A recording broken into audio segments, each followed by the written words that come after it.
Hello and welcome back. So in the second part of the video on semiotics, we're going to talk about different strategies you can use to analyze using semiotics.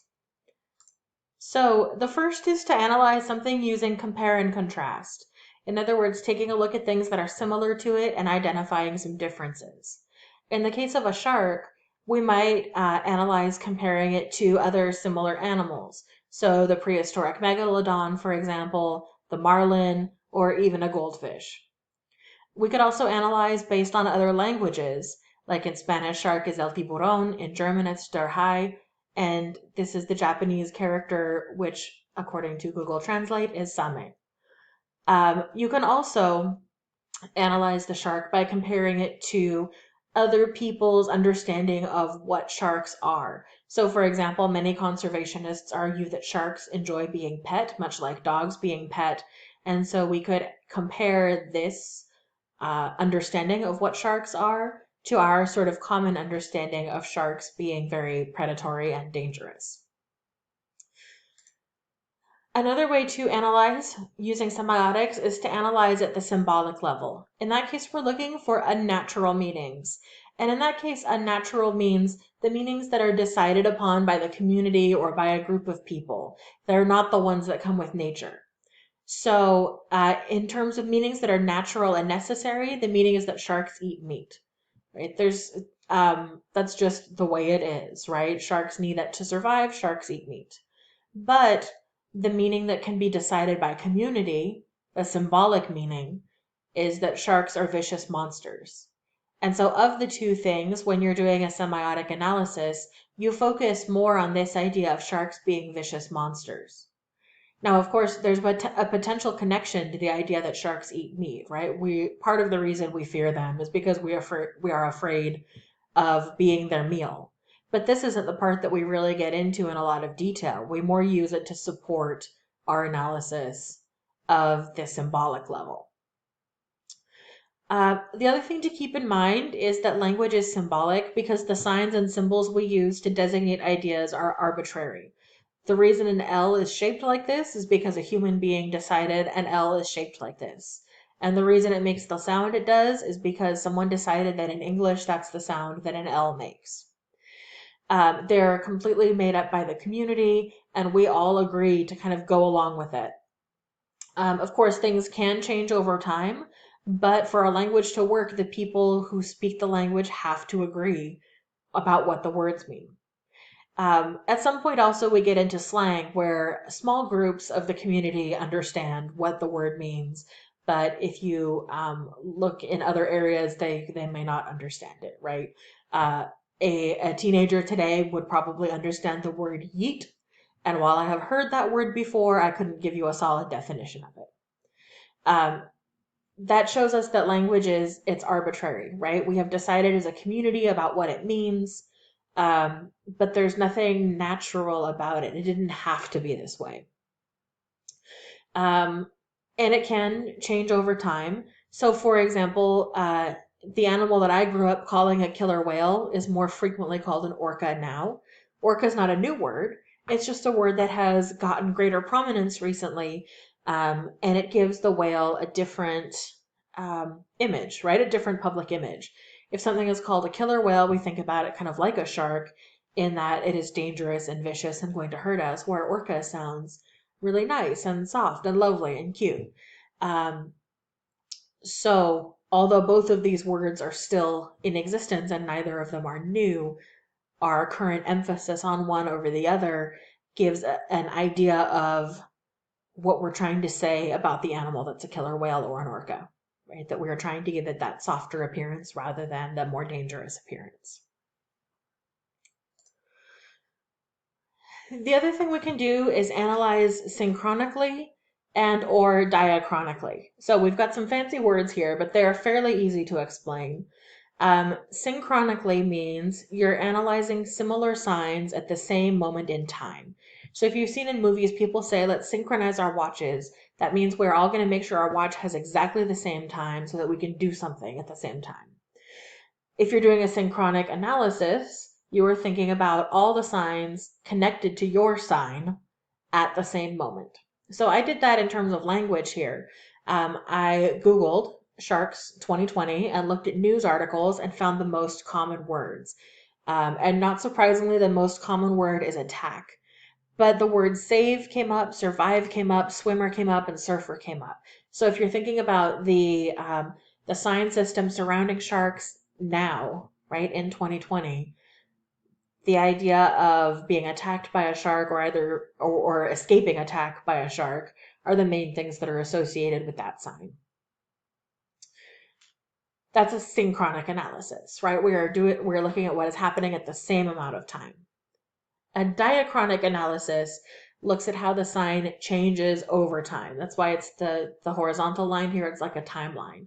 So we can see earlier ideas about what sharks are and then later ideas about what sharks are. So for example, I used media for that. We have one particular kind of image of a shark in Jaws. And then later we get the shark in The Little Mermaid trying to eat Ariel. And then even later than that, the film Sharknado. And then the most recent one that I have here is the song Baby Shark. All right, so that's a diachronic analysis because we can look at the way sharks are portrayed in all of these different sources and how that has changed over time, right? The sharks from Baby Shark are very different than the sharks from Jaws. But it's important when doing this analysis to remember that all of these items, all of these signs on the screen are caught up in a sign system of their own. So when we talk about Jaws, we think about the music, right? That slow, ominous doo-doo sound. That's a sign that's caught up with Jaws, right? It's part of that sign system. We might also think about the phrase bigger boat, right? You're going to need a bigger boat. That's caught up with the sign system there. So as soon as we start analyzing one sign of shark, we can get caught up in a web very quickly. Similarly, for baby shark, we might have the music again, the do do do do do do, and we might even have a TikTok video where someone writes a Nicki Minaj rap to go over Baby Shark. That's part of the sign system that's tied up with the song Baby Shark now. So you can see really quickly how complex it gets. Even starting with a shark, we get these huge webs very quickly of areas to analyze. So that's one kind of caution to keep in mind when analyzing semiotically. You have to decide when to cut it off, right? What are the important signs that you really want to talk about and dig into? And when is it time to move on and talk about something else? Because if we tried to do all of this, it would be way too much for one paper. The other thing you can do is something called a commutation test. And that's a fancy word that basically means you're substituting one element for another to see how it changes the meaning of the sign. One quick way to think about that is recasting actors, which is why I have pictures of different James Bonds below. Although the last one, Lashana Lynch, won't be playing James Bond, but she will be playing 007. All of the others are playing both 007 and Bond at the same time. But when we recast actors, we can think about how the new actor's performance alters our understanding of the character. And we can compare and contrast the two. Kind of think about the difference between Daniel Craig's performance as compared to Sean Connery. And when we study Craig's performance, what does that reveal about what Connery did?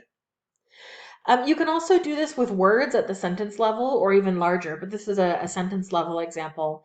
Using a National Enquirer headline, Andy Samberg's bromance with bandmates.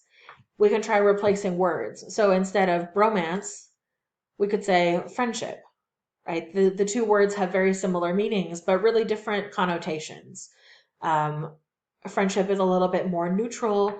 Bromance has a connection with the word romance, which could either suggest a more sexual relationship or a fear of a sexual relationship if it's said in kind of a homophobic way.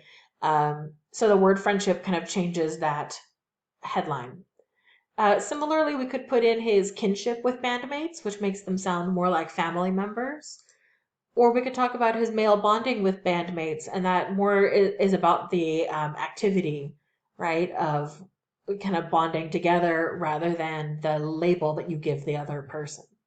So those are commutation tests. By swapping out just one element of something, we can get a feel for what that original element really meant, right? This is another kind of exercise in compare and contrast.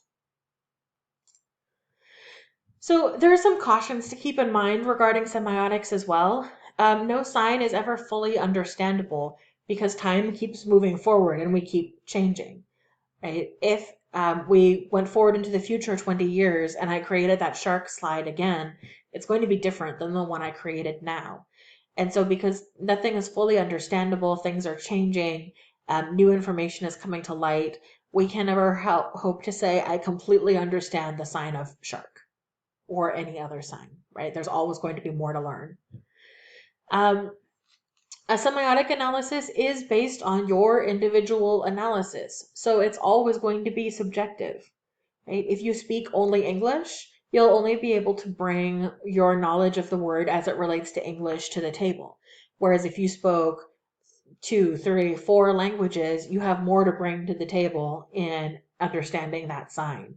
So it's based on your analysis, what you bring to the table, what you know, which is really cool because you can bring all kinds of interesting things. But it also means that the analysis is always subjective. Of course, you'll have some evidence to support your analysis, but the one that you come up with is going to be different from the ones another person will come up with. The other thing to keep in mind is analyzing using compare and contrast can be reductive, meaning it often focuses on the difference between the two things. Whereas there's also something to learn about the things that are the same between the two. And if you just compared and contrasted one thing to another, you might miss out on the nuance you would see if you compared one thing to another, right? That's why there are multiple bonds there. You might learn something about Sean Connery's performance from watching Daniel Craig, but you might learn something more from watching Daniel Craig and Pierce Brosnan and Timothy Dalton, right? So there's a potential that we don't get as much information as we might need using compare and contrast. And then the last thing to keep in mind is that commutation test could really go on infinitely in a lot of cases. So it's important to know when to stop and when you've kind of reached the right amount of information to carry forward with. You don't want to keep going and just like completely squeeze it dry past the point of all meaning, right? You need to know when to kind of cut it off. And then the last thing to talk about are the key skills for students that you can gain from doing semiotics. So it really helps us pay close attention to detail, right? To pick something small and dig in, which is a really important skill for students to learn how to do, right? Get something really small and focus in on it. It's also important to do research, right? A semiotic analysis will flex your research skills because you need to get to know your sign really well in order to be able to do a good analysis. It requires you to be persistent. So everything is open to analysis, which means you're going to have to take some time to really dig into things and decide the parts that you want to focus on and how deep you want to go, which gets us to that last point is also to be discerning. So you have to find the best material to analyze. You might end up starting an analysis and thinking it's really great, and then later discover that it doesn't relate to your thesis. And so you need to be discerning enough to kind of set that analysis aside and practice something else instead. Okay. So when everything is open to analysis, we do want to make sure to give enough time to really dig into many elements of the sign or look at multiple signs, but also be discerning enough to say, I have the good information that I need, I can stop now. I hope this tutorial is helpful. You are always welcome to reach out to me if you have questions. Thank you very much and have a good one.